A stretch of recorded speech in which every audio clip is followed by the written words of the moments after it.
In most of my friends' families, the parents were the ones in charge. But in my family, things were different. My grandmother was the one who made all the important decisions. And honestly, she had every right to do so.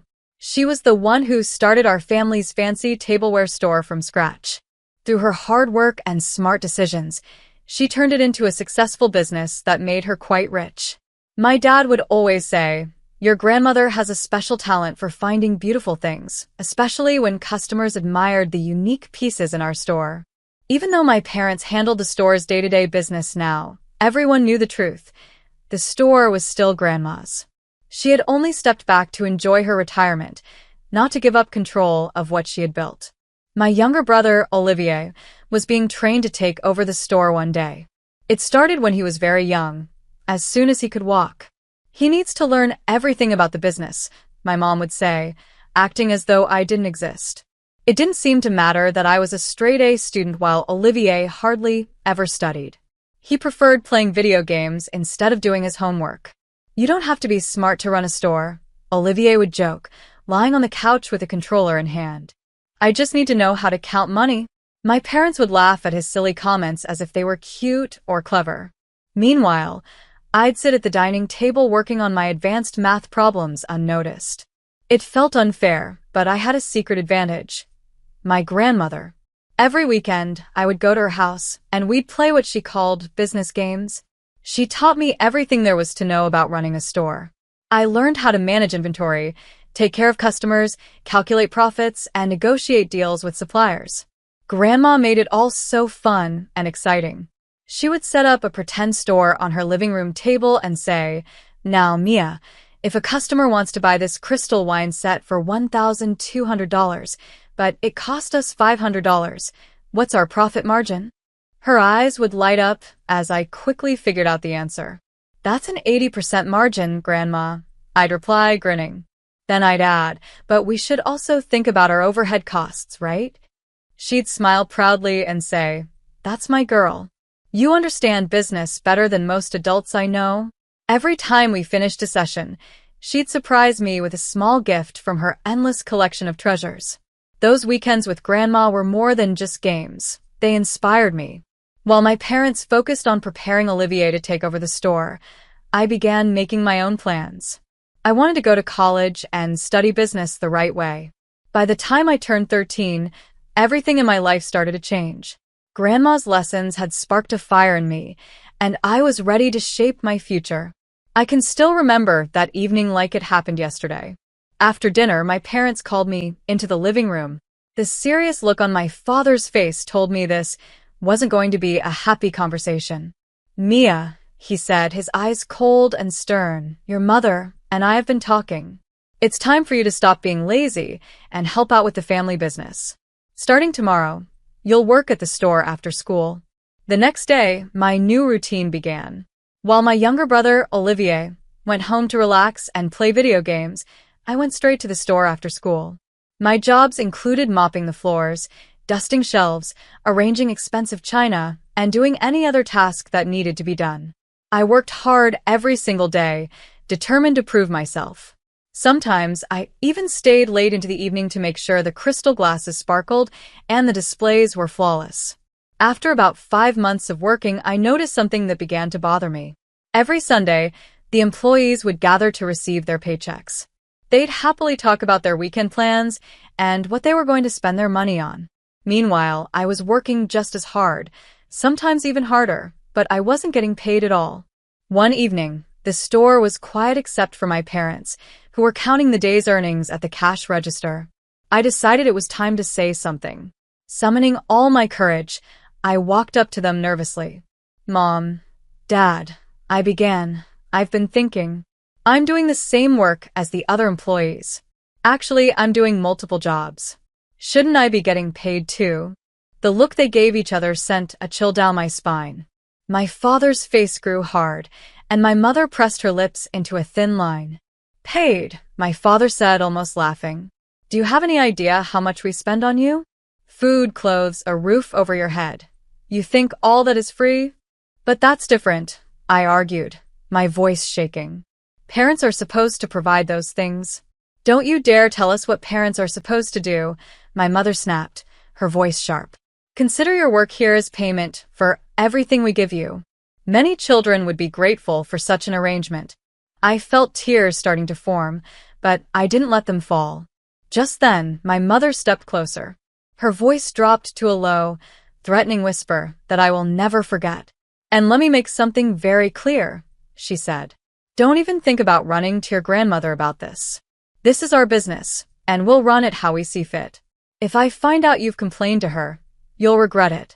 Understood? For 4 long years, I worked at the store without pay. Every week, I watched the other employees happily take home their checks while I received nothing.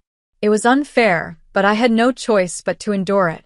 While I worked tirelessly at my family store, I got nothing in return except tired feet and rough hands. But as my 15th birthday got closer, I made a decision that would change everything. I was done putting up with this. The day after my birthday, I walked into my parents' office with my head held high, ready to speak my mind. I quit, I said firmly. My father looked up sharply from his paperwork, clearly shocked. What did you just say? He asked, his voice stern. I'm not working here anymore, I repeated, keeping my voice steady even though my heart was racing. I need my own money. Since you won't pay me, I found a job at the Coffee Corner Cafe.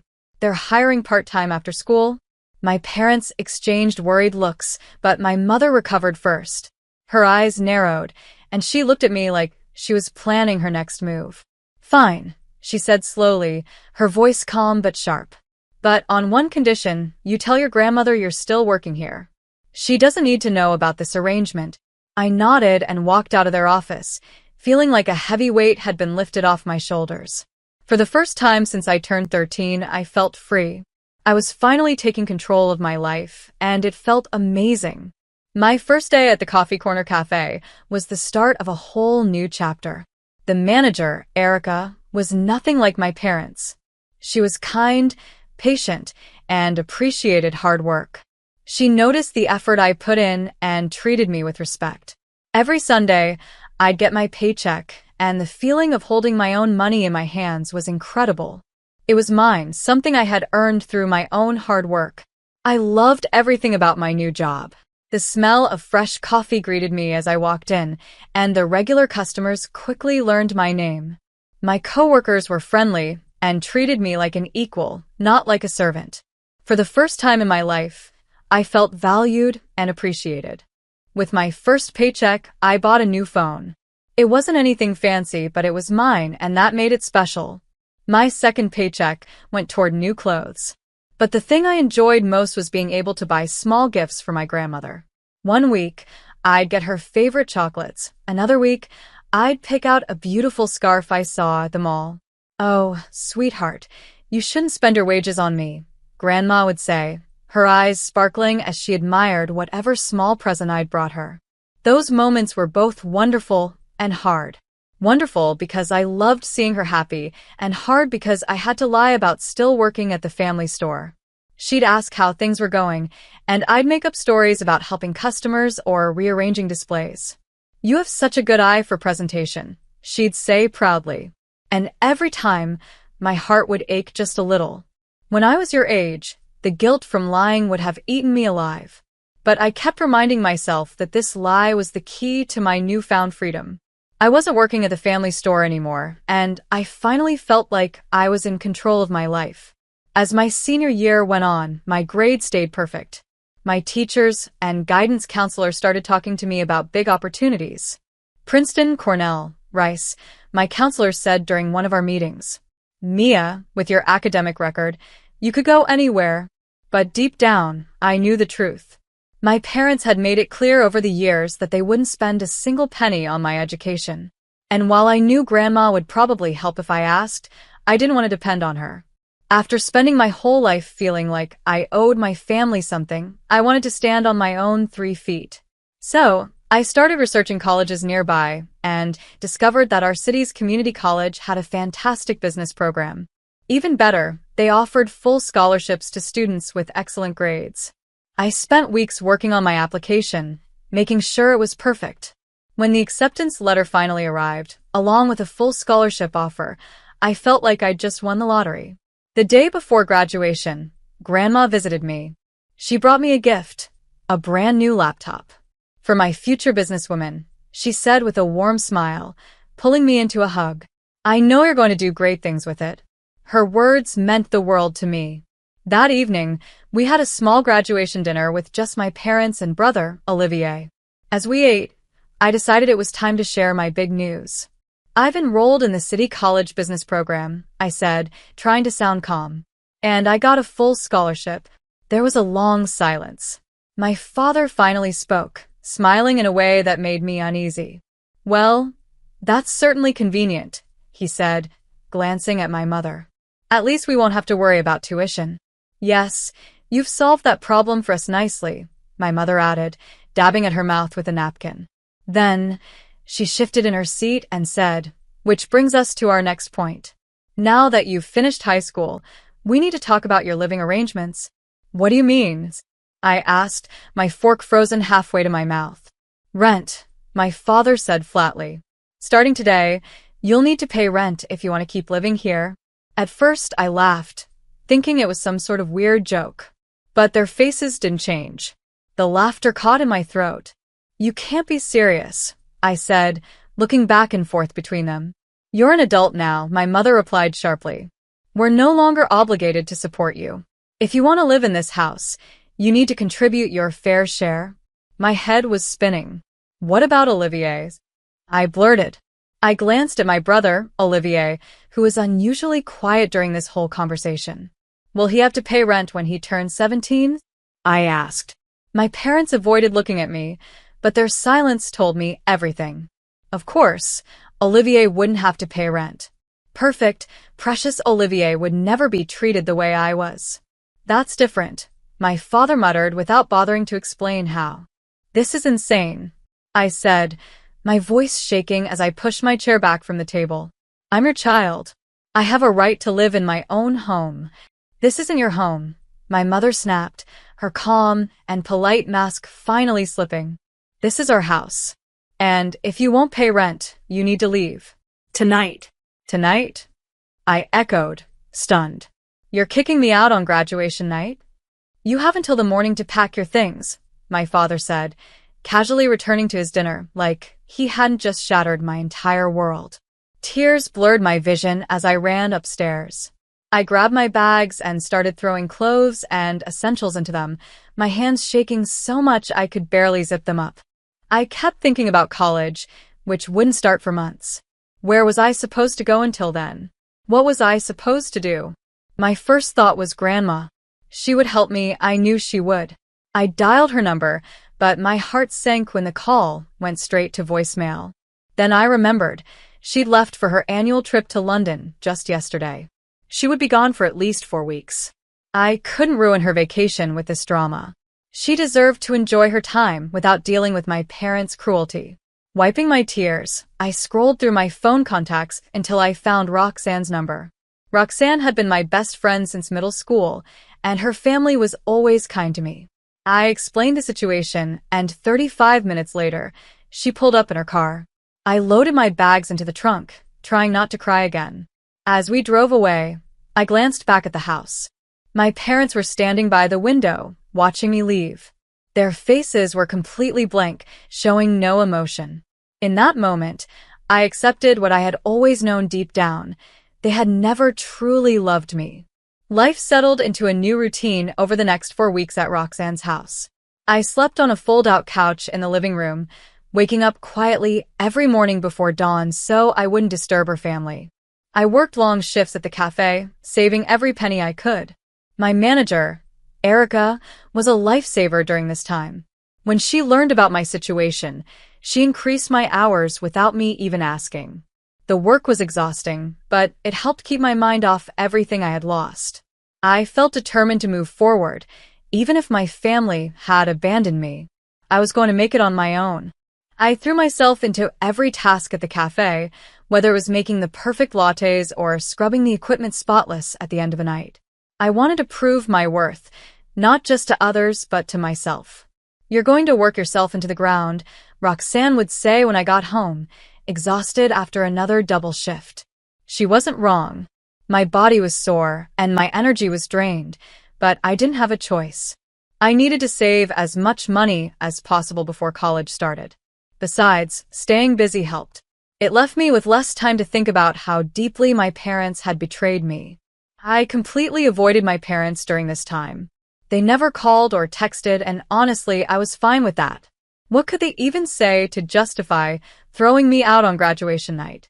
The only message I received was from Olivier. He sent a single text asking where I was, but I couldn't bring myself to respond. What was the point?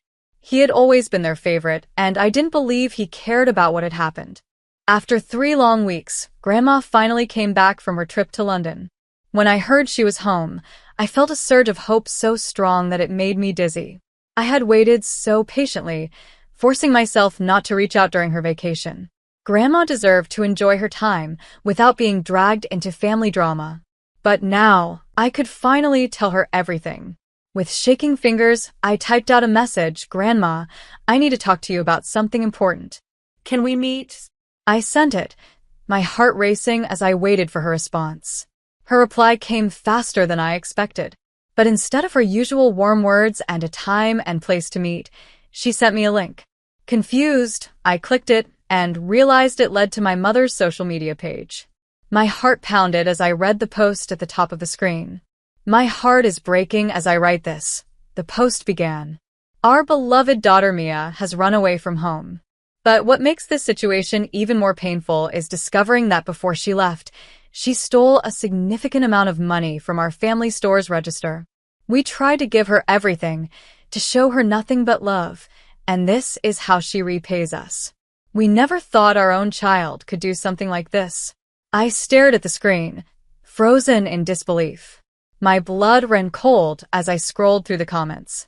Aunts, uncles, and family friends, people who had known me my whole life, were expressing their shock and disappointment. How could she? One person wrote. They gave her so much, and this is what she does, said another. It felt like my entire reputation was being ripped apart. I had done nothing wrong, yet my mother's lies were destroying me in front of everyone I cared about. I can't believe Mia would do this, one comment read. She always seemed like such a good girl. After everything you've done for her, this generation has no respect, said another. You should report this to the police, someone suggested. Theft is theft, even if it's family. What made me feel the most sick was my mother's reply to the suggestion about calling the police. No, we can't do that to our daughter, she wrote. Despite everything, we love her too much. We just pray she'll come to her senses and return what she's stolen. Our hearts are broken, but we still have hope she'll make this right. I could hardly hold my phone. My hands were shaking so badly, and my head was spinning. The sheer nerve, the cold, calculated cruelty of their lies, was worse than I could have ever imagined. First, they threw me out of my own home, and now they were trying to ruin my reputation. I couldn't let this go on. Without hesitation, I drove straight to Grandma's house. My heart pounded the entire way. When she opened the door, her expression was calm but unreadable. She didn't say much, just stepped aside to let me in. I don't believe that post for a second, she said firmly. Now sit down and tell me what's really going on. I couldn't hold back anymore. The words came spilling out, as if a dam had burst. I haven't worked at the store for 4 years, Grandma, I admitted, my voice trembling. Not since I was 15.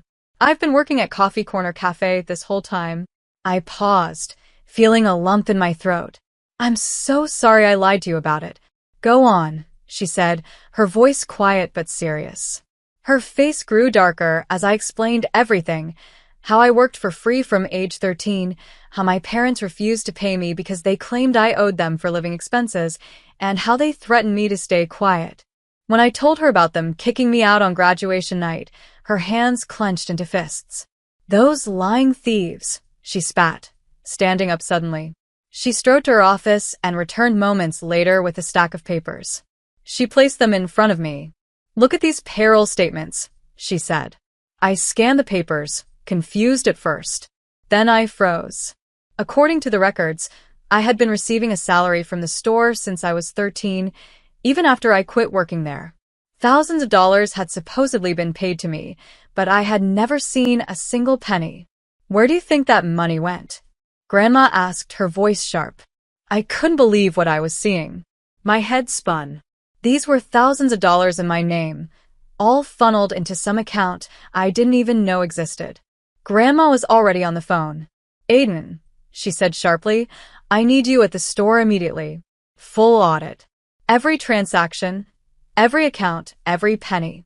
And find out exactly how much money they're accusing Mia of stealing. As she made calls, I sat there, overwhelmed. The truth was finally coming to light. I opened my laptop, my hands shaking with anger as I began typing a response to my mom's post. I had kept quiet long enough, but now it was time to tell the truth. I didn't steal anything, I wrote. And I didn't run away. I was thrown out of my house on graduation night because I refused to pay rent to my own parents, something they've never asked my brother to do. I haven't worked at the family store for 4 years. Instead, I've been working at Coffee Corner Cafe. My parents kicked me out with nowhere to go, and now they're trying to ruin my reputation to cover their tracks. Want proof? Ask Erica Alexander, the owner of Coffee Corner. She can confirm everything, my schedule, my paychecks, and my performance. And ask yourself this. Why did my parents wait 4 weeks to mention this so-called theft? Coincidentally, right when Grandma returned from her vacation, I posted it and shared it with my friends and coworkers. Within minutes, Erica, my boss, responded publicly. I can confirm everything Mia has said, she wrote. She's been one of our most dedicated employees for the past 4 years, working after school and on weekends. Her honesty and work ethic are beyond reproach. I trust her with my business, my customers, and my reputation. These accusations against her are completely false. Within hours, the posts spread like wildfire and my family's social media exploded. The same relatives who had condemned me just days earlier were now furious with my parents. How dare you throw your daughter out and then lie about her, one relative wrote. You made her work for free since she was 13, and then you demanded rent on her graduation night? What kind of parents are you, said another. My mom tried to do damage control, posting long explanations to defend herself. You don't understand the whole situation, she wrote. But no one was buying it. Every excuse she made was countered with screenshots of my boss's confirmation and more angry replies from relatives and friends. Meanwhile, my phone buzzed nonstop with calls from my parents. I ignored them all. Instead, I stayed at Grandma's house, where her auditor and his team were going through years of financial records from the store. One evening, the auditor called me into the room, his face grim. Mia, he said, we've found something serious. He showed us the numbers, and they were staggering. For years, my parents had been siphoning money from the store into their personal accounts. They created fake vendor payments, inflated expenses, and pocketed the extra money. The salary they claimed they'd been paying me? It had been going straight into an account they controlled. But that wasn't the worst of it. The total amount they had stolen? Over $500,000. Grandma's face hardened like stone. She stood up and said, It's time to call a family meeting. Everyone is coming to my house. The truth was finally coming to light, and I wasn't going to face it alone anymore. I sat beside Grandma in the living room, my heart pounding as my parents and Olivier arrived.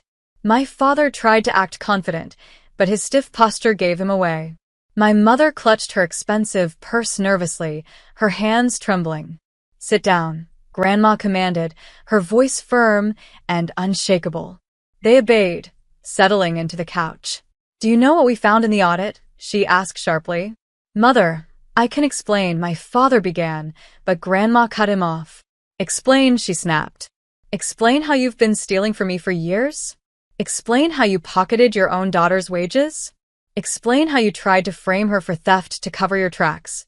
She slammed the thick audit report onto the coffee table, making everyone flinch. $500,000. Grandma shouted.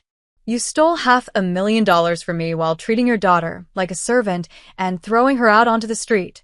My mother broke down, sobbing loudly. Please, we can work this out, she pleaded. Oh, we'll work it out, Grandma said coldly. You have 2 choices. Either you pay back every single penny you stole, or I press charges. Fraud and embezzlement. Let's see how far that gets you in court. My father's face turned pale. We don't have that kind of money, he stammered. Then start selling things. Grandma fired back. Your cars, your vacation home, everything. And you'll take out loans for the rest. In the end, their luxury cars were sold, Olivier's college fund was emptied, and they had to take out massive loans to repay the stolen money. The beautiful house they had once thrown me out of was now mortgaged to the brink. After the audit, Grandma called an emergency meeting with the store staff. She announced, in no uncertain terms, that my parents were no longer part of the business. Effective immediately, they have no association with this store in any capacity, she declared. The look on my mother's face as she was escorted out of the store she thought she would one day inherit was something I would never forget. Later that evening, over dinner, Grandma shared her plan. I've appointed Luke Kirby as temporary manager, she told me.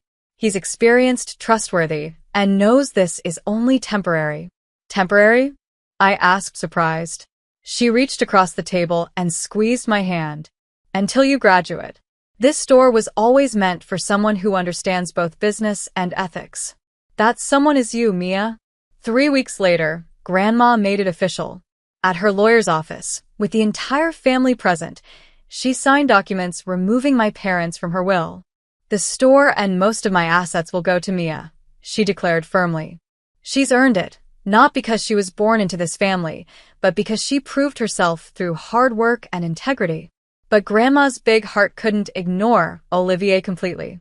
Your brother will receive a portion of my estate, she explained. He's not responsible for your parents' actions. Surprisingly, Olivier and I grew closer through all of this. Without our parents' toxic influence driving a wedge between us, we found a real sibling bond. He visits my dorm sometimes and we talk about everything, his struggles with the new reality, his plans for college now that his fund is gone, and his anger at our parents. I'm sorry, he told me recently, his voice soft.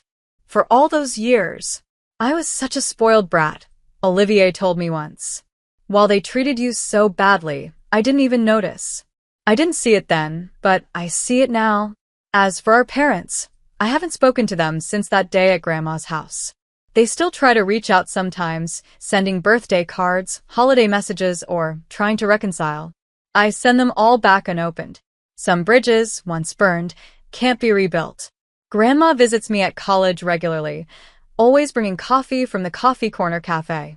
She's become a regular customer there since learning my story. We sit in the campus courtyard, talking about my classes and making plans for the future of the store. She's teaching me everything she knows about business, just like she did when I was a little girl. But now, it's real lessons, real stakes, and real purpose. You know what the most valuable thing in business is? She asked me recently. Integrity, she answered herself before I could speak. Without it, no amount of success means anything. Your parents never understood that, but you do. Looking back, I realize my parents' cruelty, while painful, taught me valuable lessons. Their actions showed me exactly who I want to be and who I don't. Next year, I'll graduate with my business degree, and the store that was meant to be Olivier's by birthright will become mine by merit. More importantly, I'll have earned something no one can take away, the knowledge that I succeeded, not because of my family's advantages, but despite the obstacles they put in my way. Sometimes life's biggest gifts come disguised as challenges. My parents thought they were punishing me by making me work in the store at 13. Instead, they gave me the experience I needed to one day run it. They thought kicking me out would break me. Instead, it set me free. And as for that fancy tableware store that started all of this, just wait until you see what I do with it.